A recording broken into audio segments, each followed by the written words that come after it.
RPSC school lecturer का जो प्रथम प्रश्न पत्र चल रहा है स्कूल व्याख्याता का, उसके सिलेबस के अनुसार पहली इकाई 1857 की क्रांति और इसका आज चौथा सत्र है। क्रांति के लिए उत्तरदायी सैन्य कारणों की हमें आज यहाँ से अपनी शुरुआत करनी है चर्चा करते हुए। आइएगा, देखिएगा 1857 क्रांति के लिए उत्तरदायी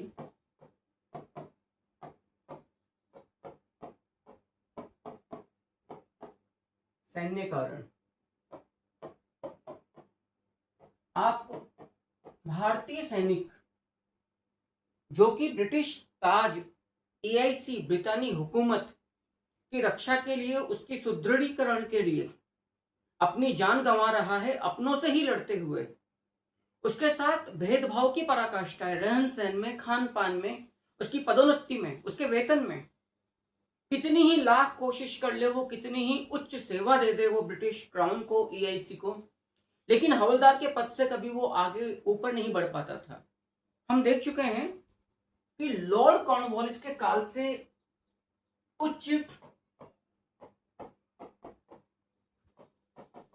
सैन्य एवं प्रशासकीय पदों के आंगलीकरण की एक नीति थी।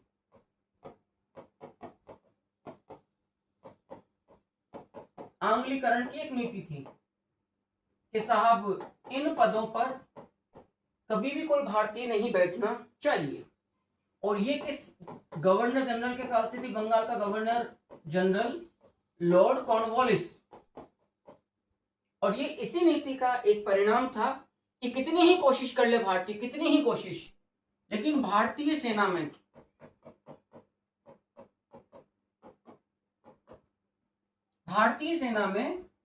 भारतीय सिपाही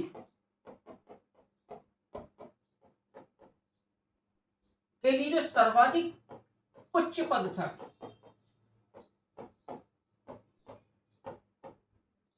वो मात्र केवल हवलदार का था।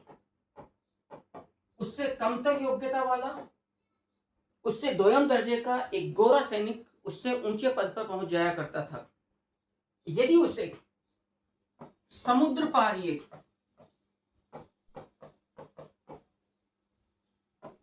सैनिक सेवा के लिए भेजा जाता है, आप जानते हैं कि उस जमाने में जो परंपरागत भारतीय समाज था उसमें यदि भारतीय सिपाही भारत की सीमा से बाहर जाता है, इसको कहा गया 7 समुद्र पार, 7 समुद्रों का पानी, तो उसे धार्मिक बहिष्कृत दृष्टिकोण से देखा जाता था। ऐसे सिपाहियों का अपने समाज में, अपने गांवों में फिर सामाजिक बहिष्कार कर दिया जाता था, उनका हुक्का पानी बंद कर दिया जाता था। अर्थात ऐसे सैनिक न वेतन अच्छा पा रहे हैं, और जब अपने घर पे लौट रहे हैं तो अपने आप को बहिष्कृत पा रहे हैं, न इधर के रहे न उधर के रहे। उनके साथ नस्ल भेदीय टिप्पणियां आम थी,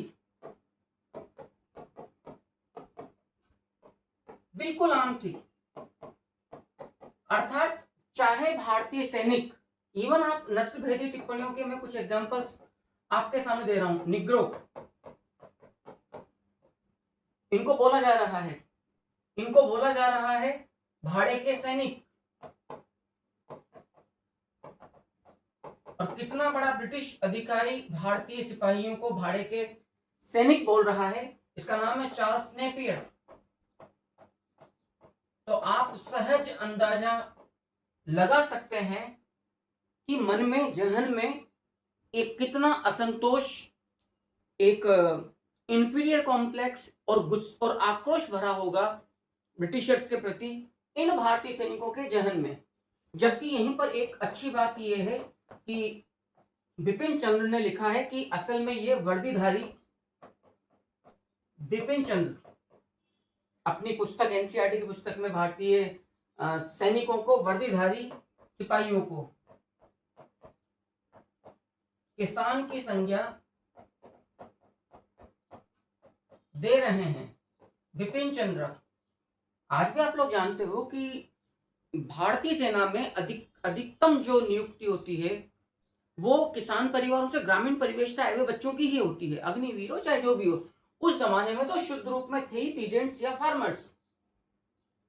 तो इतना इनके प्रति भेदभाव, नस्लीय भेदभाव होता था कि परिणाम ये निकला, जैसे ही इन्हें मौका मिला 57 की क्रांति से पहले की असंतोषजनक घटनाओं में भी इन्होंने खुलकर अपनी भड़ास निकाली।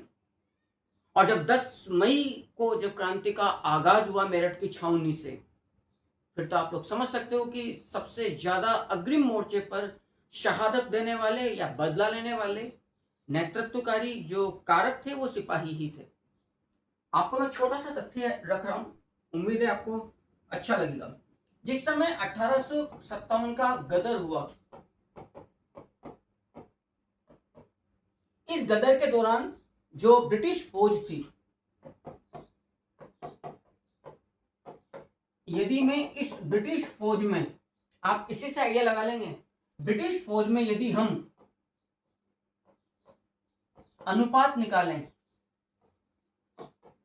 भारतीय सिपाही एवं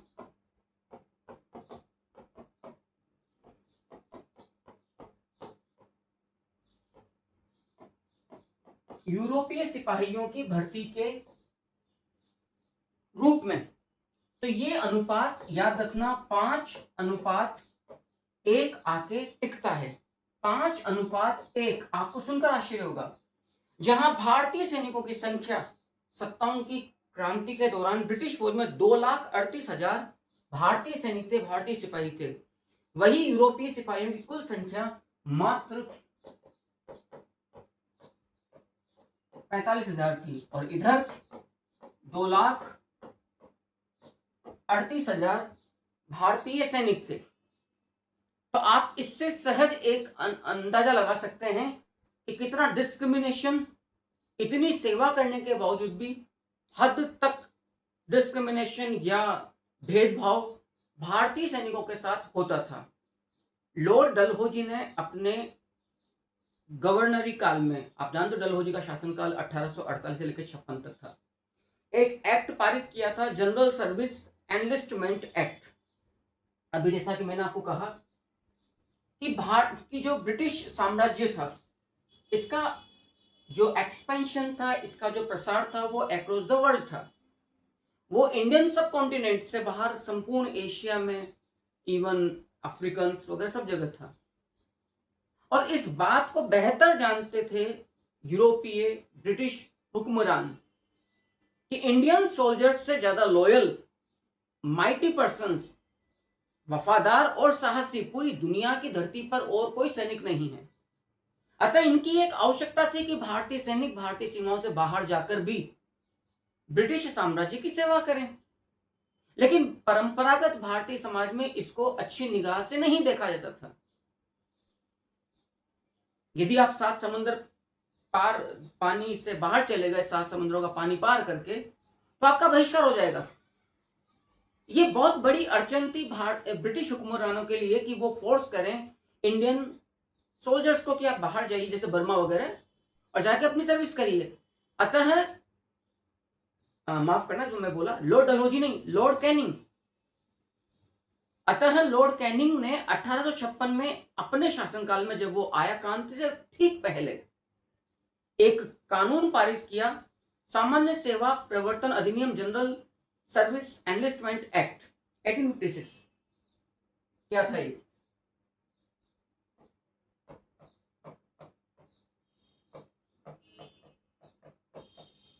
जनरल सर्विस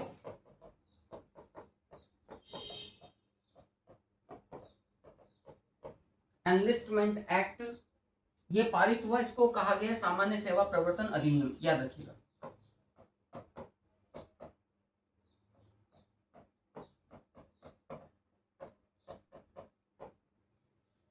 सामान्य सेवा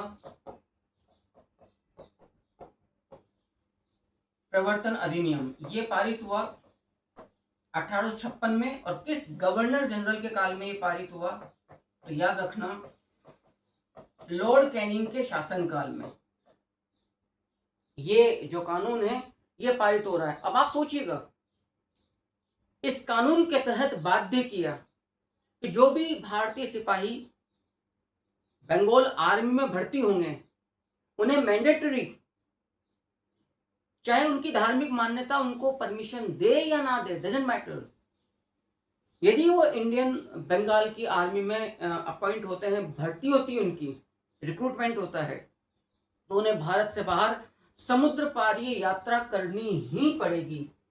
तो इस एक्ट का जो प्रावधान था वो क्या प्रावधान था, याद रखिएगा, बंगाल सेना में भर्ती होने वाले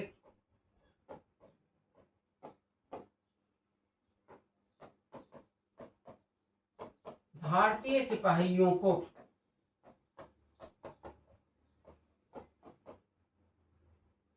अनिवार्यतः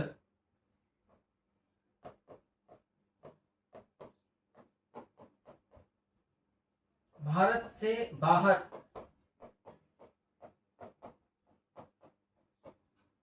समुद्र पारीय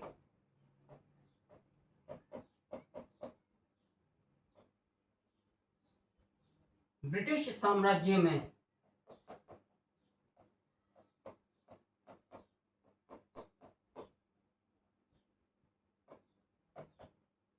सेवा देनी ही पड़ेगी। बिल्कुल ये अनिवार्य बना दिया गया कि आप इसके लिए सहमत हो या ना हो, आपकी धार्मिक मान्यताएं इसे सपोर्ट करे ना करे हमें कोई मतलब नहीं है। तो जो एक अड़चन थी वो समाप्त हो गई। यदि कोई सैनिक ऐसा करने से इनकार करता है तो उसकी बर्खास्तगी के कानूनी जो रास्ते हैं वो खुल गए ब्रिटिश हुक्मरानों के लिए। स्वाभाविक है, इस बाध्यता ने भारतीय सैनिकों को अपनों की ही निगाहों में, क्योंकि उस जमाने की परिवेश इस तरह का था, नीचे गिरा दिया। इसी प्रकार का इस अधिनियम से पहले एक और अधिनियम पारित किया गया था लॉर्ड डलहौजी के द्वारा, जिसको कहा गया है डाकघर पोस्ट ऑफिस एक्ट।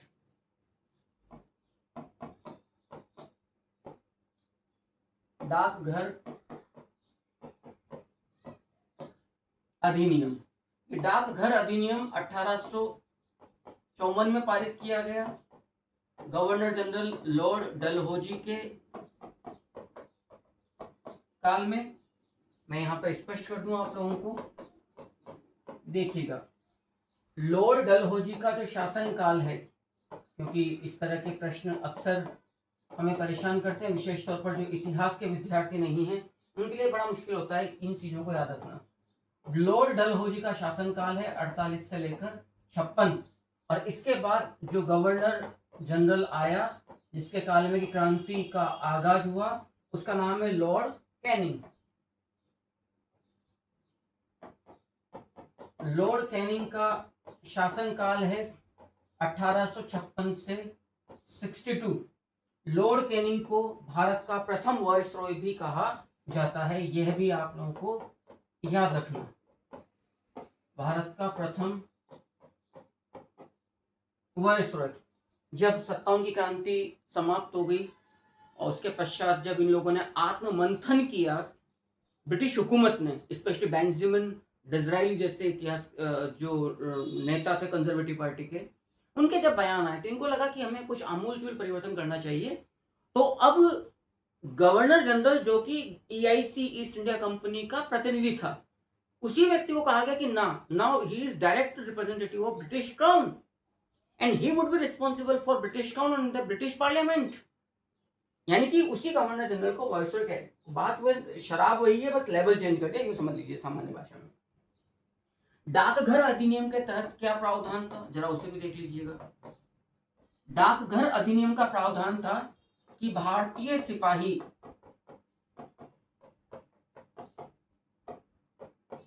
भारतीय सिपाहियों को अपने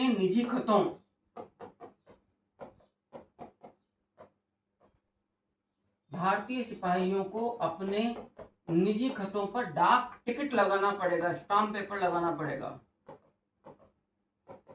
अब तक भारतीय सिपाही इस अनिवार्यता से मुक्त थे। तो एक अतिरिक्त भार, कहने को भले वो बड़ा छोटा सा भार था, लेकिन आप यदि इंडियन आर्मी के सोल्जर जो अपना ब्लड, अपना रक्त बहा रहे हैं आपके लिए, आपके साम्राज्य के लिए, तो फिर पक्की बात है कि कहीं ना कहीं उनके अंदर एक प्रकार का ये अपमानजनक भावनाहीन भावना उनके अंदर घर करेगी कि हमें इतनी सी भी सुविधा आप नहीं दे सकते हैं। तो कुल मिलाकर ये जो डिस्क्रिमिनेशन थे, इन लोगों ने धीरे धीरे धीरे धीरे स्थिति ये कर दी कि एक प्रकार की हीन भावना, असंतोष पनपता गया भारतीय सैनिकों के जहन में, और उन्होंने मौका पड़ने पर उसे भड़ास निकाली। जिस गवर्नर जनरल की नीतियां सर्वाधिक उत्तरदायी थी, गवर्नर जनरल जिसकी नीतियां 1857 के गदर के लिए सर्वाधिक उत्तरदायी थी, उसका नाम है, याद रखिएगा, लॉर्ड डलहौजी।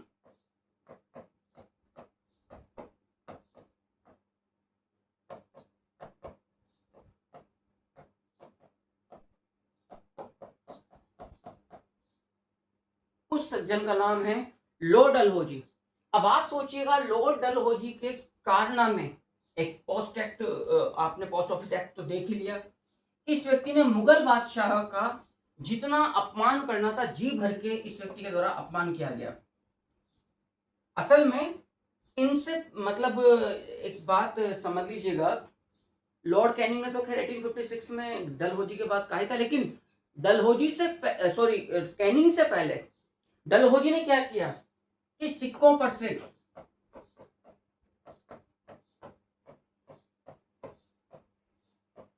मुगल बादशाहों के नाम, मुगल बादशाहों के नाम एवं निशान हटा दिए। आप समझिएगा, ये एक प्रकार की राजशाही मान्यता को इरिडिकेट करना था, उन्मूलित करना था, समाप्त करना था।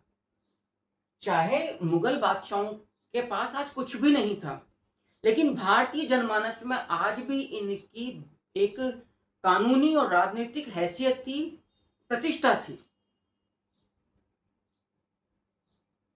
जब एक सामान्य व्यक्ति जिस सिक्के के द्वारा अपने रोजमर्रा की वस्तुओं को मार्केट में जाके खरीद रहा है, जो उसको वेतन के रूप में सिक्के मिल रहे, जब वो देखता था मुगल बादशाहों के नाम, उनके विरुद्ध टाइटल्स, तो एक मन में एक प्रकार की श्रद्धा, आस्था, सम्मान अपने आप उमड़ता था, वो हटा दिया गया। दूसरी बात, डलहौजी ने कहा मुगल बादशाहों से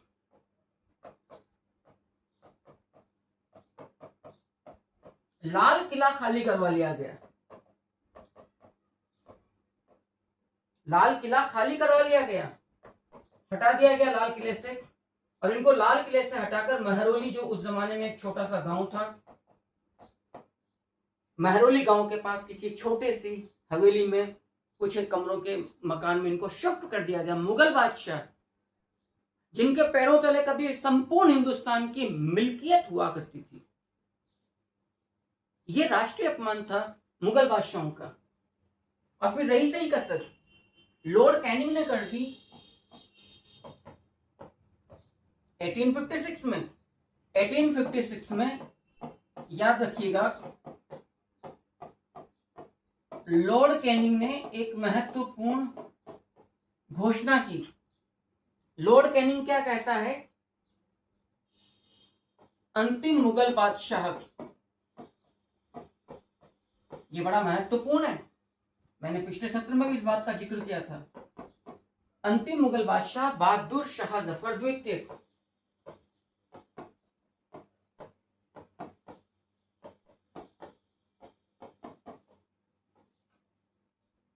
की मृत्यु के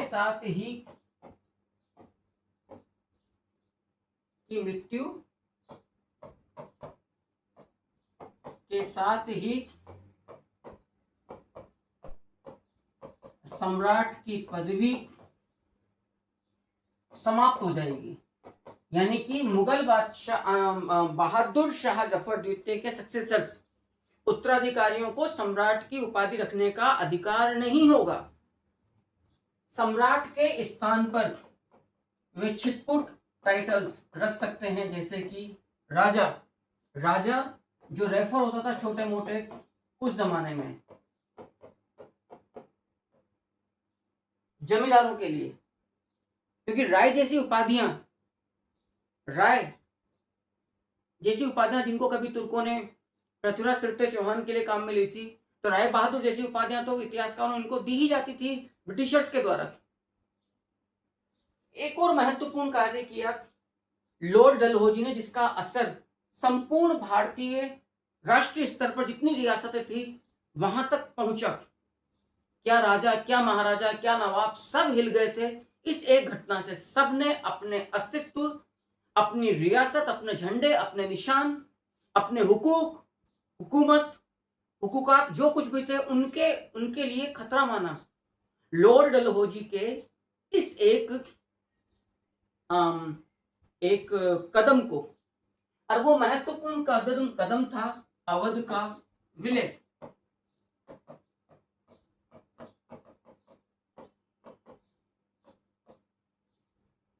अवध का विलय डलहौजी के काल में 13 फरवरी 1856 को किया गया था।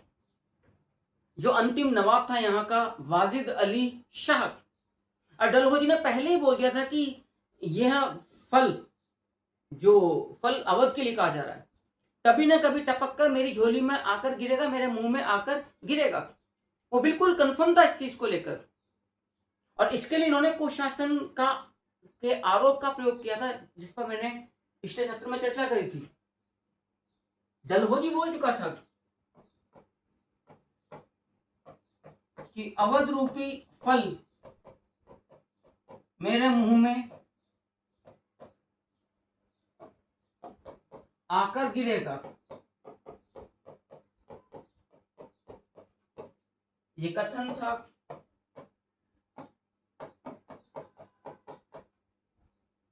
डलहौजी का। इसके लिए इन्होंने आरोप लगाया कुशासन का, जिसका कोई आधार जिसका नहीं बनता था। ये आधार नहीं बनने की वजह क्या है? देखो, यदि मैं आपको बिल्कुल क्लियर करूं नहीं बनने की वजह, असल में 1801 में अवध के साथ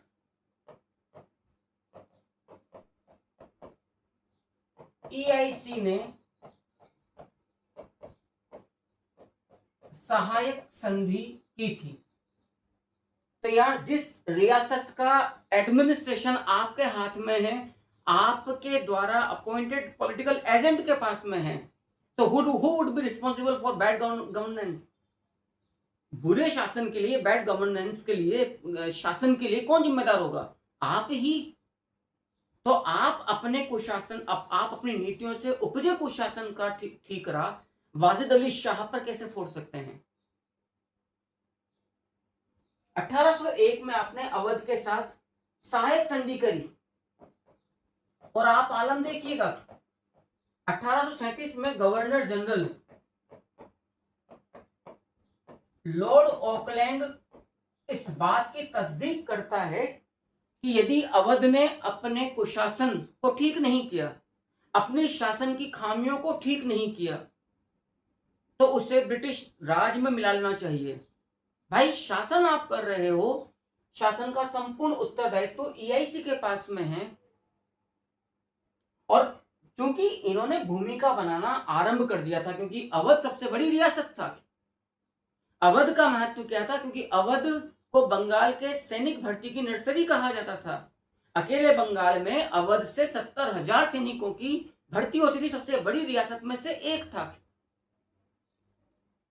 तो यदि उत्तरी भारत और पूर्वी भारत के बीच में स्थित इस बड़े स्टेट को यदि आप मर्ज कर लोगे, विलय कर लोगे, तो आपके पास नेचुरल रिसोर्सेज से लेकर हर चीज की संपन्नता, EIC की बात कर रहा हूं, प्रबल रूप में सामने आ जाएगी। तो लॉर्ड ऑकलैंड ने यहां पर इसके ऊपर कुशासन का दोषारोपण किया और इस कुशासन को सिद्ध करने के लिए ईआईसी ने 1851 में और 1855 में दो कमीशन बिठाए। उनकी रिपोर्ट सामने आई। 1851 में स्लीमैन रिपोर्ट सामने आई और 1855 में आउट्रम रिपोर्ट सामने आई। और इन दोनों ही रिपोर्ट्स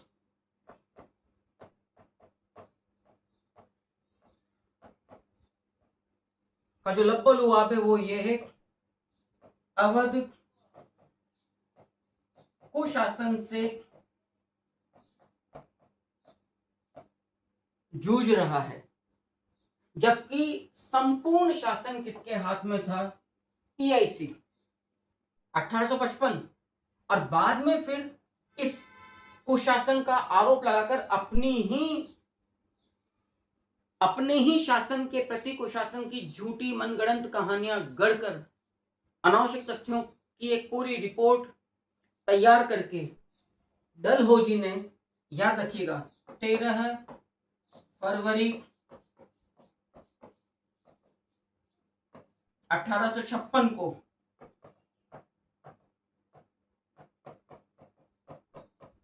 डलहौजी ने अवध का विलय कर लिया। आप सोचिएगा, 70,000 सैनिक के परिवार चल रहे हैं अवध में। अवध दरबार से कितने गायक, कितने नृतक, कितने शिल्पकार, कितने विद्वान, कितने कलाकार जुड़े होंगे, सब बेघर हो गए। आपको लगता है इनके घर में जब चूल्हे नहीं जले होंगे, जब ये बेरोजगार हो गए होंगे, तो इसका असर ना केवल अवध की जनता पर बल्कि आसपास की रियासतों पर या जहां जहां भी खबर गई होंगी, ईआईसी के प्रति नकारात्मक माहौल को तैयार करने में नहीं हुई होगी। लेकिन भाई, जिसकी लाठी उसकी भैंस, सैया भाई कोतवाल, तो डर काहे का? क्यों ईआईसी डरेगी? ईआईसी पूरी तौर पर तैयार थी, भाड़ में जाए, हमें कोई मतलब नहीं है, हम जो चाहेंगे वो करेंगे। मनगढ़ंत रिपोर्ट्स के आधार पर 13 फरवरी 1856 को अवध का विलय कर लिया गया। Sleeman reports 1851, Outram reports 1855। और रिपोर्ट इनका विलय करने के पश्चात जो अंतिम नवाब था डलहौजी ने, अवध के अंतिम नवाब वाजिद अली शाह,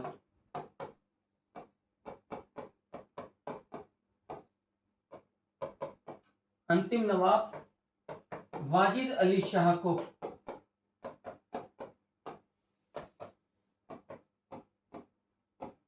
नजरबंद किया और कलकत्ता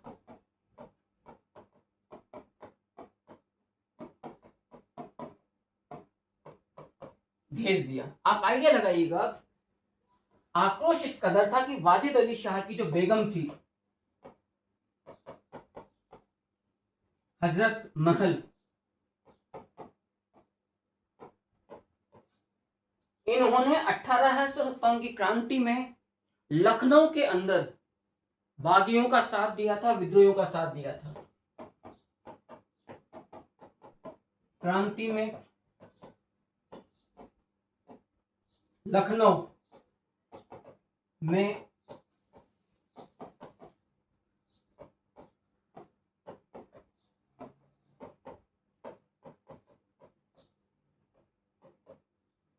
विद्रोहियों का नेतृत्व बेगम हजरत महल के द्वारा किया गया था, जो कि पत्नी थी किसकी?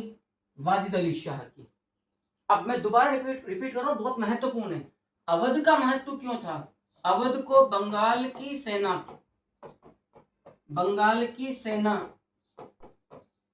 की भर्ती की नर्सरी भी बोला जाता था। अकेले बंगाल के 70,000 सैनिकों की भर्ती अवध से होती थी। और जब ये 13 फरवरी 1856 को जब विलय कर लिया डलहौजी ने, वाजिद अली शाह को नजरबंद करके कलकत्ता भेज दिया। फाइनली अवध को विलय करने के पश्चात अवध को chief कमिश्नरी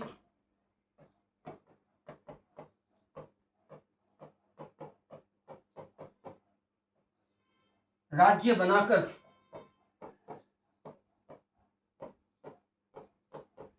Henry Lawrence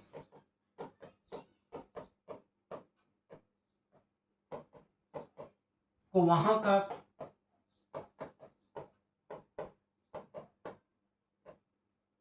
chief commissioner नियुक्त कर दिया। याद रखिएगा।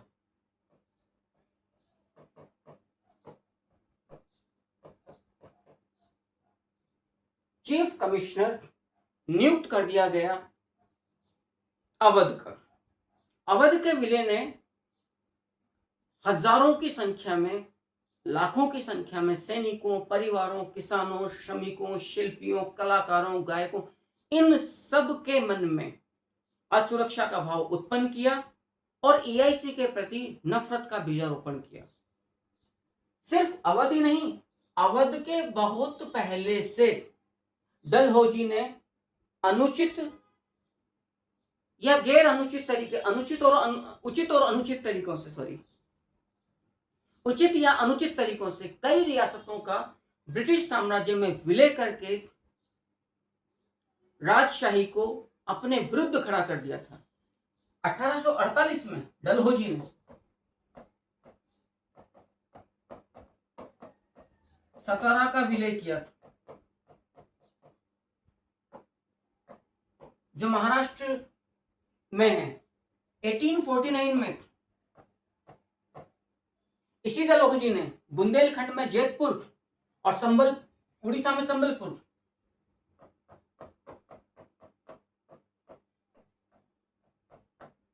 जेतपुर,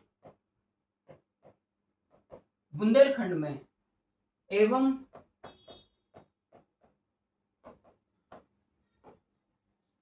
संबलपुर में, याद रखना, मतलब उड़ीसा में संबलपुर, इनका विलय कर लिया 1849 में। 1850 में बागहाट में हिमाचल प्रदेश,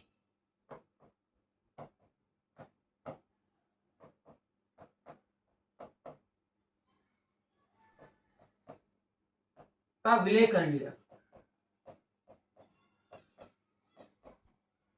1850 में बागहाट एक रियासत है, स्टेट है हिमाचल प्रदेश में, उसका विलय कर लिया और कोई ठोस कारण या कोई उचित कारण मौजूद नहीं है। 1852 में छत्तीसगढ़ के अंदर उदयपुर नामक रियासत का, 1853 में झांसी और बराड़, नागपुर 54 में और 56 में अवध। कहां तक आगे? तो 1850 में आपने इस प्रकार से बागहाट का, 1852 में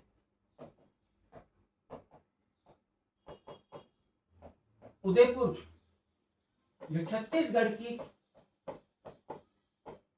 एक छोटी सी रियासत है, इसका आपने विलय कर लिया। 53 में आपने झांसी यूपी से, बराड़ महाराष्ट्र से आपने विलय कर लिया। 54 में महाराष्ट्र में नागपुर, जो मराठा रियासत थी, उसका आपने विलय कर लिया। और 56 में आपने अवध को 13 फरवरी 1856 को, ये तो वो थे जिनके ऊपर कुशासन के आरोप लगाए गए या गोद निषेध, कई प्रकार के आरोप लगाए गए। डॉक्ट्रिन ऑफ लैप्स, व्यक्तिगत सिद्धांत, गोद निषेध नियम, कुशासन के आरोप। लेकिन यहां तक का देख लीजिए, तो इन रियासतों का जो विलय हुआ उसमें आप कह सकते हैं व्यक्तिगत सिद्धांत,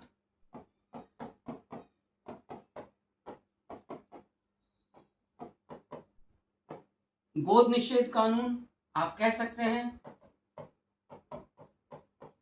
कुशासन का आरोप लगाकर इन रियासतों का विलय किया गया। लेकिन 1843 में तो डलहौजी ने 1843 में तो अंग्रेजों ने सिंधु को जीता और उसको उसका विलय कर लिया।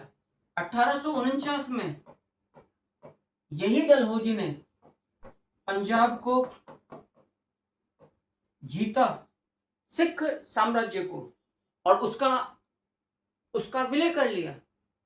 आपको नहीं लगता कि भारतीय जनमानस के तमाम वर्गों में, सेना में इस तरह से असंतोष उत्पन्न होगा ब्रिटिश नीतियों के प्रति?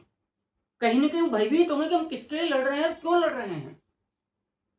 एक बड़े सम्मानित व्यक्ति थे इस जमाने में, जिनका नाम हमें प्राप्त होता है, याद रखना,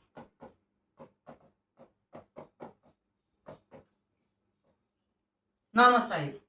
इस नाना साहिब का भी जी भर के अपमान किया गया डलहौजी के द्वारा। नाना साहिब हम पिछले सत्र में देख चुके हैं, अंतिम पेशवा।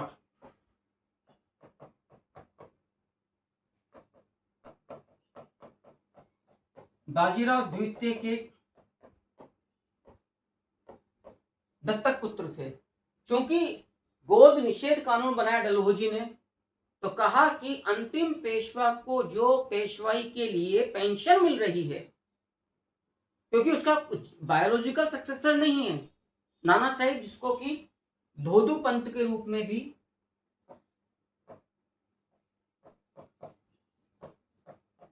जाना जाता था, तो इन्हें पूना से हटाकर बिठुर, नाना साहिब को पूना जो पेशवाई का केंद्र था वहां से हटाकर बिठुर जिसे कि ब्रह्मवर्त के रूप में भी जाना गया है, बिठुर कानपुर के पास एक छोटा सा गांव, वहां बिठा दिया, पेंशन नहीं दी, तमाम इनके जो अधिकार होते थे वो मानने से इनकार कर दिया।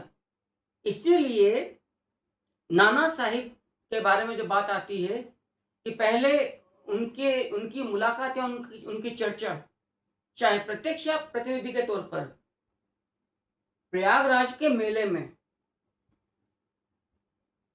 स्वामी दयानंद सरस्वती से हुई, जिन्हें गोल मुंह वाला साधु भी कहा गया है, और उनके आह्वान पर फिर इस क्रांति की योजना को अमली जामा पहनाया गया। लेकिन उससे पहले नाना साहिब ने अपने पैतृक अधिकार की प्राप्ति के लिए अपना एक प्रतिनिधि अजीमुल्लाह सतारा 1848 में जिसको पदस्थ कर दिया गया था, यहाँ के राजा अप्पा साहिब को, डलहौजी ने भी देखा आपने, उनके दूत रांगोजी बापू या राणोजी बापू के साथ लंदन गए थे, ताकि वो अपने अधिकारों की प्राप्ति के लिए मांग कर सकें, अपनी डिमांड कर सकें, वैलिड डिमांड कर सकें ब्रिटिश क्राउन के सामने। लेकिन ब्रिटिश क्राउन से भी उन्हें निराशा हाथ लगी। फाइनली वो लौटे, वही कहते कि वही योजना बनी लंदन में कि कमल और चपाती नामक प्रतीक चिन्हों के माध्यम से हम संपूर्ण भारतीय जितनी भी सैनिक छावनियां, राजे रजवाड़े, वहां तक अपने मैसेज को पहुंचाएंगे। और एक तारीख मुकर्रर की गई 31 मई 1857 को कि अखिल भारतीय राष्ट्रीय स्तर पर एक अखिल भारतीय सैन्य क्रांति का विद्रोह EIC के विरुद्ध कर दिया जाएगा। तमाम राजे रजवाड़े, नवाबों, जमींदारों, जिनकी रियासतें, जिनकी सियासत, जिनकी जिम्मेदारियां, जिनकी उपाधियां, जिनकी जमीनें छीन ली गई हैं, वो फिर अपने अपने हिसाब से उन्हें प्राप्त कर लेंगे, या वो सक्षम होंगे ऐसा करने में।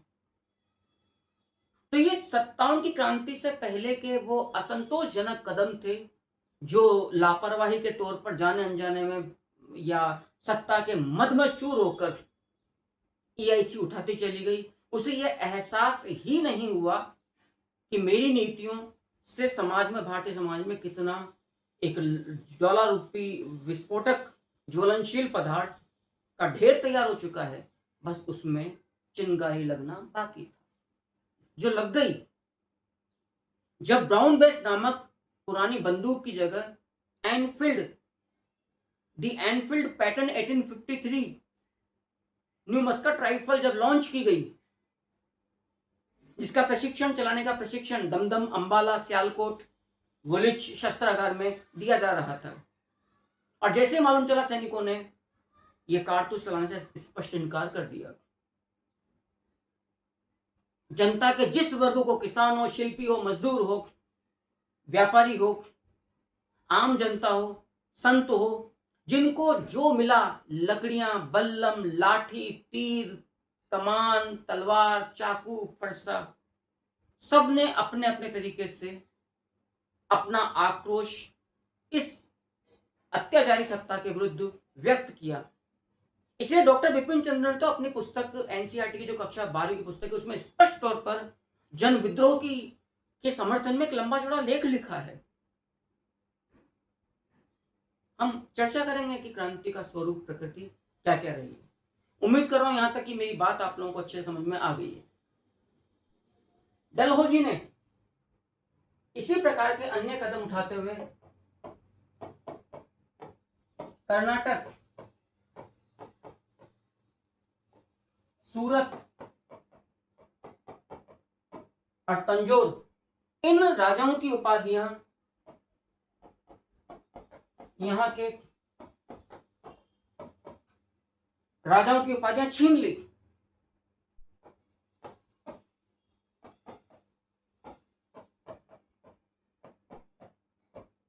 ये साफ मैसेज था जनता के सामने कि उनके वंशानुगत, जिन्हें पीढ़ी दर पीढ़ी राजाओं के रूप में देख रहे हैं, उनकी हैसियत कुछ नहीं है।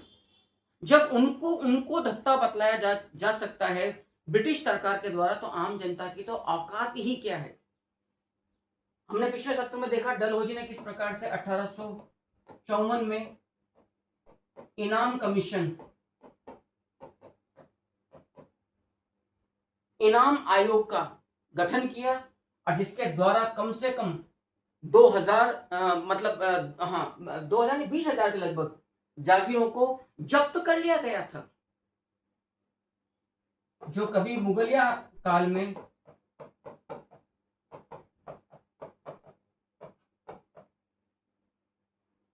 टैक्स फ्री धार्मिक अनुदान के रूप में अलॉट की गई थी। मैंने कहा कि कंपनी की सेवा में उच्च पदों पर कभी भी भारतीयों को नहीं पहुंचने दिया जाता था। अंतिम जो पद था वो हवलदार या सूबेदार का था। इसीलिए 1860 में क्रांति की समाप्ति के पश्चात सर सैयद अहमद खान जैसे आंगल अंग्रेज परस्त नेता ने भी घोषणा की थी कि इस विद्रोह का सबसे महत्वपूर्ण कारण भारतीयों को ब्रिटिश प्रशासकीय तंत्र में जाने से रोकना था, प्रविष्ट नहीं होने देना था। यही वजह है। मैं लिख देता हूं आपके सामने। 1860 में घोषणा करी, 1857 के गदर का मूल कारण भारतीयों को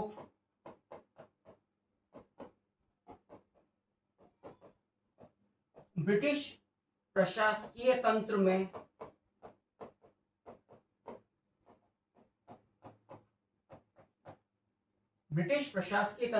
प्रविष्ट नहीं होने देना है। याद रखना, ये कथन है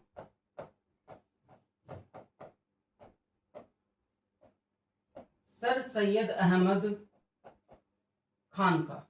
अब आप आइडिया लगाइएगा कि सर सैयद अहमद खान जैसे अंग्रेज परस्त नेता भी यदि ऐसी बात कर रहे हैं, तो फिर हम सहज अनुमान लगा सकते हैं कि वास्तविक कारण इस क्रांति का क्या रहा होगा।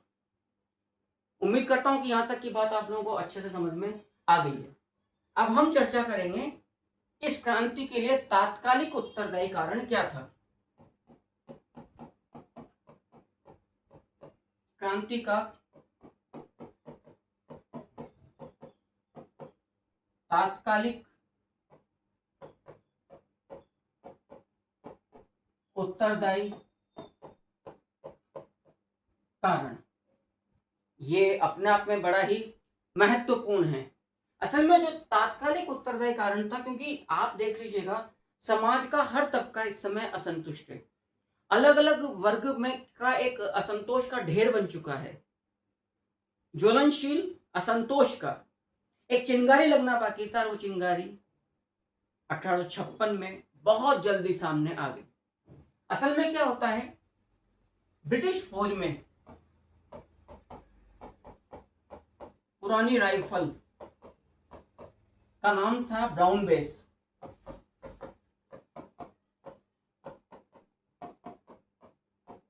इस ब्राउन बेस के स्थान पर एक नई राइफल लॉन्च की गई, एनफील्ड राइफल। एनफील्ड याद रखिएगा, ब्रिटेन में एनफील्ड ब्रिटेन में एक स्थान का नाम है जहां पर एक कंपनी थी, RSAF, royal small arms factory.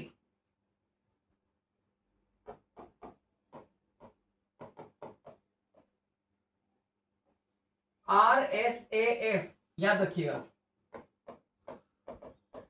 Royal small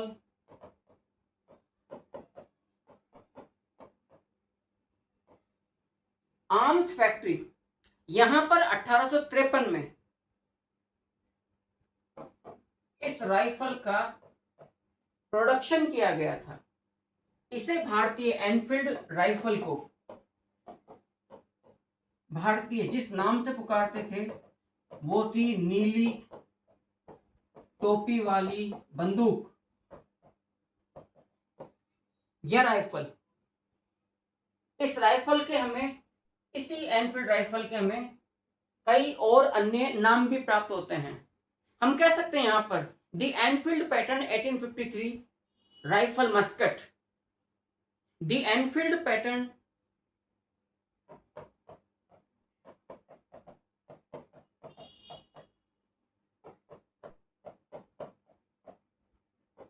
1853 rifle Muscat.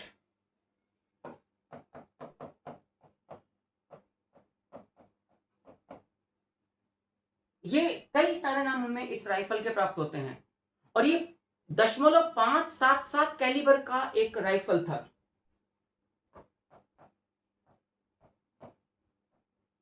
5.77 calibre की, कैलिबर पॉइंट की राइफल थी। इसको दी पैटर्न 1853 एनफील्ड भी कहा गया है, P53 एनफील्ड भी कहा गया है इसको। इसी राइफल को P53 एनफील्ड कहा गया है। इसी राइफल को दी पैटर्न 1853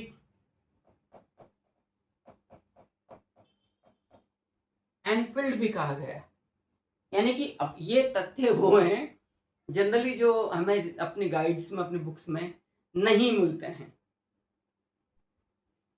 तो इसका प्रोडक्शन लंदन में किया गया, लेकिन एक खास बात थी इस राइफल की।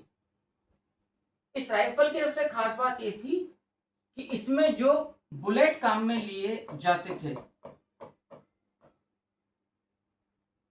उसमें गाय एवं सूअर की चर्बी लगी होती थी। तो ये गाय और सूअर की चर्बी वाले कारतूस थे। और ये बुलेट, ये जो गन है ये तो लंदन में बन रही है, लेकिन ये बुलेट दमदम, अंबाला, सियालकोट हो गया आपका, वुलिच एक और शस्त्रागार है, यहां पर इनका प्रोडक्शन भी होता था और यहीं पर इनका ट्रेनिंग भी होता था। याद रखना, यहीं पर इनका उत्पादन भी होता था। इन्हीं राइफल्स का सॉरी प्रशिक्षण, राइफल का मतलब स्वाभाविक है, उत्पादन कारतूस का, और कारतूस का ही प्रशिक्षण। लेकिन गन कहां बनती थी? RSAF कंपनी लंदन में। गाय पवित्र है हिंदुओं के लिए और सुअर हराम है मुस्लिम्स के लिए। तो जैसे ही खबर पहुंची, निश्चित तौर पर वो धारणा पुष्ट हो गई, जो सैनिकों में सालों से आम थी, बिल्कुल आम थी, कि कंपनी हमारे धर्म को नष्ट करने में तुली हुई है। ग्रोवर यशपाल ने तो अपनी पुस्तक आधुनिक भारत के इतिहास के पेज नंबर 191 पर बहुत साफ लिखा है, कंपनी औरंगजेब की भूमिका में है और सैनिकों को शिवाजी ही बनना है।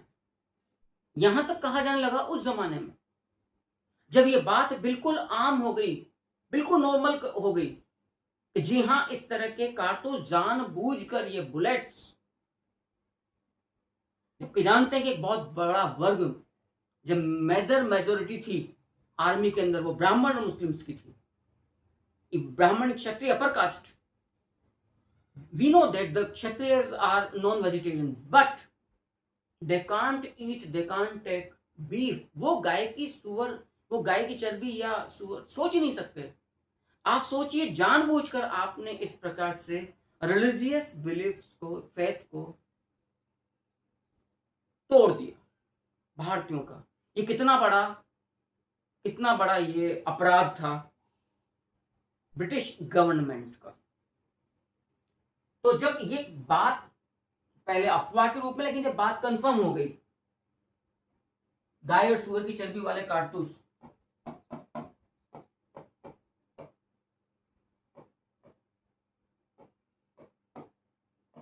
गाय एवं सुअर की चर्बी वाले कारतूसों के प्रयोग से,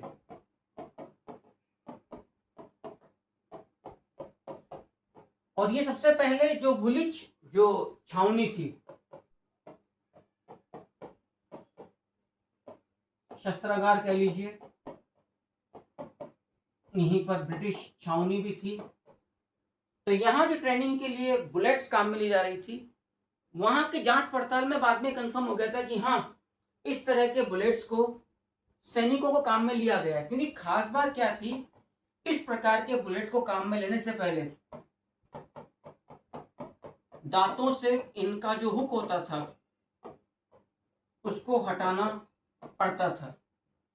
इस प्रकार के बुलेट्स या कारतूस को काम में लेने से पहले, अतः सैनिकों को, सिपाहियों को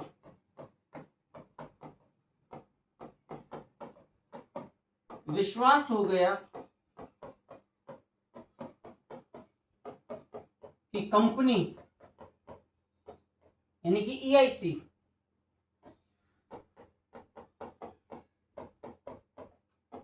भारतीयों के धर्म को नष्ट करना चाहती। स्वाभाविक सी बात है, किसी भी राष्ट्र का पुरुष हो, वो स्त्री और धर्म के आगे, एक बार संपत्ति को फिर भी छोड़ दे, स्त्री और धर्म बहुत मुश्किल होता है। और वो सबसे बड़ा कारण यहां मौजूद कर दिया। ग्रोवर यशपाल ने बहुत साफ लिखा है, कंपनी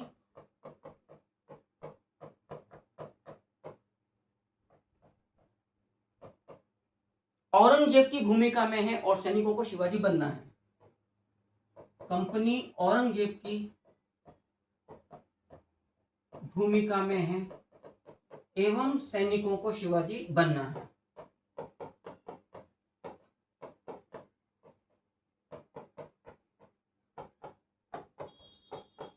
ये धारणा आम हो गई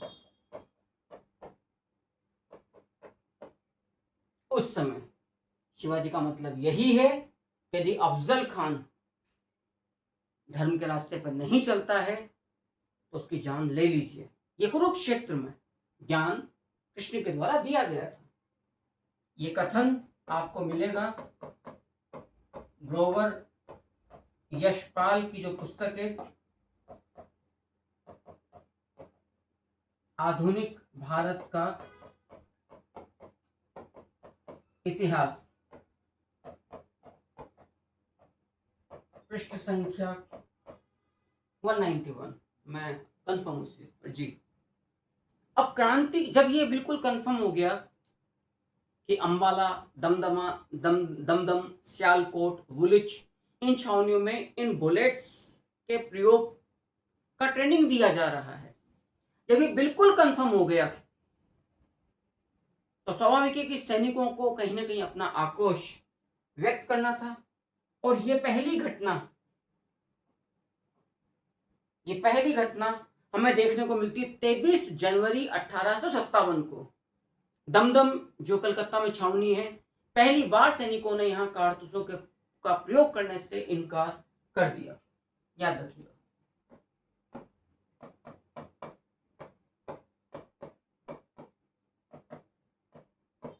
23 जनवरी 1857 पहली बार, याद रखना।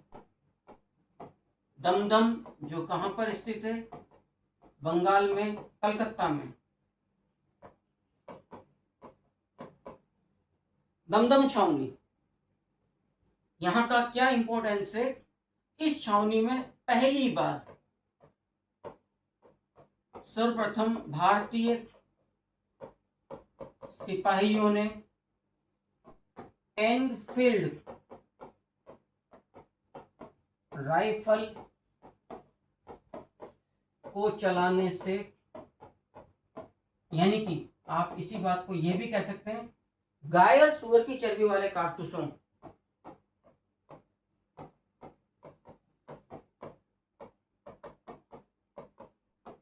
की चर्बी वाले कारतूसों का प्रयोग करने से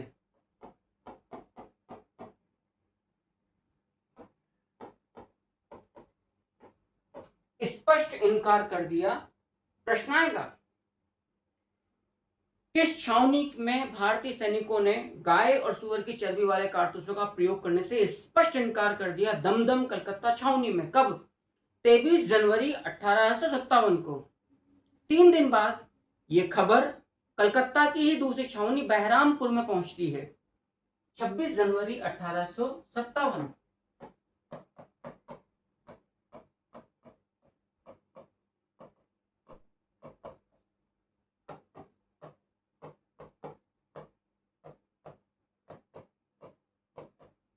बहरामपुर छावनी, कलकत्ता। और यहां पर भी 19वीं, इस छावनी की जो 19वीं एनआई नेटिव इन्फेंट्री थी, उसके सिपाहियों ने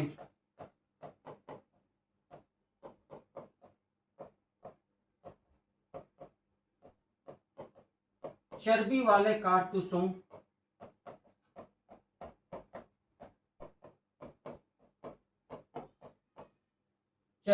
कारतूसों का प्रयोग करने से स्पष्ट इनकार कर दिया। तो अब आप देख लीजिएगा कि ये प्रश्न आपके सामने सत्य कथन चुनिए के रूप में हो सकता है। पहली बार संपूर्ण भारत में कहां पर और किस तारीख को गाय और सुअर की चर्बी वाले कारतूसों का प्रयोग करने से स्पष्ट इनकार कर दिया? तो आपका उत्तर होगा 23 जनवरी 1857 को कलकत्ता में दमदम छावनी में पहली बार। दूसरी बार 3 दिन बाद 26 जनवरी 1857 को कलकत्ता में ही बहरामपुर छावनी में स्पष्ट तौर पर मना कर दिया गया, यानी कि बंगाल में ही वो आगाज हुआ।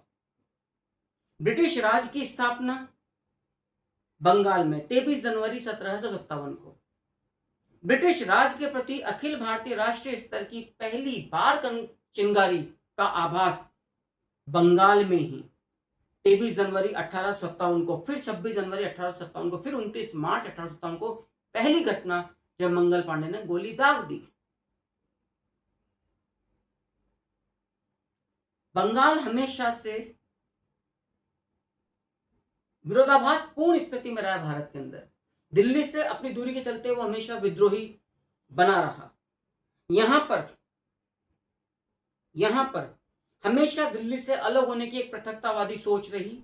यहीं पर सबसे अधिक बौद्धिक वर्ग था, तो यहीं पर राष्ट्रीयता का उदय भी यहीं पर हुआ, राष्ट्रीय चेतना का उदय भी। बहरहाल मैं ज्यादा फिलहाल चर्चा में नहीं जाना चाहता हूं। मैं उम्मीद करता हूं कि जो सेशन आज मैंने आपको दिया है 4th सेशन के रूप में, आपको पसंद आया होगा। क्योंकि हम एक एनालिटिकल अप्रोच लेकर मैं चल रहा हूँ, रिसर्च बेस्ड ये फैक्ट्स हैं आपके सामने लाए जा रहे हैं। और निश्चित तौर पर यदि आप इस क्लासेस में जुड़े रहे इन सेशंस के साथ, स्पीड धीमी हो सकती है क्योंकि मेरी टीचिंग में समझाना बहुत ज़्यादा लिखा हुआ है, जैसे ही चैप्टर पूरा होगा मैं एक एमसीक्यू और पीवाईक्यू का एक सेशन आप लेकर आपके सामने आऊँगा। मेरा मानना है कि क्वेश्चन सॉल्व करने से पहले उसके फंडामेंटल्स बेसिक्स को बिल्कुल समझ लीजिए। आपके लिए बड़ा सहज रहेगा, आसान रहेगा। मुझे अपना फीडबैक दीजिएगा कमेंट्स के ज़रिए कि ये प्रयास आपको कैसा लगा। और जैसे ही चैप्टर पूरा होगा 20, 30, 40 प्रश्नों का जो संभावित प्रोबेबल क्वेश्चंस हैं आने वाली परीक्षाओं के लिहाज से, वो आपके सामने मैं रखूँगा। ये था सेशन आज तक का। अगले सेशन में हम घटनाओं को स्वरूप या प्रकृति को सत्ताओं की क्रांति का लेंगे। निश्चित तौर पे 2 इकाइयों को मैं समाप्त कर दूँगा। अभी 1-2 क्लासेस और लगेंगी। इंतज़ार कीजिए नेक्स्ट सेशन का। तब तक के लिए बाय।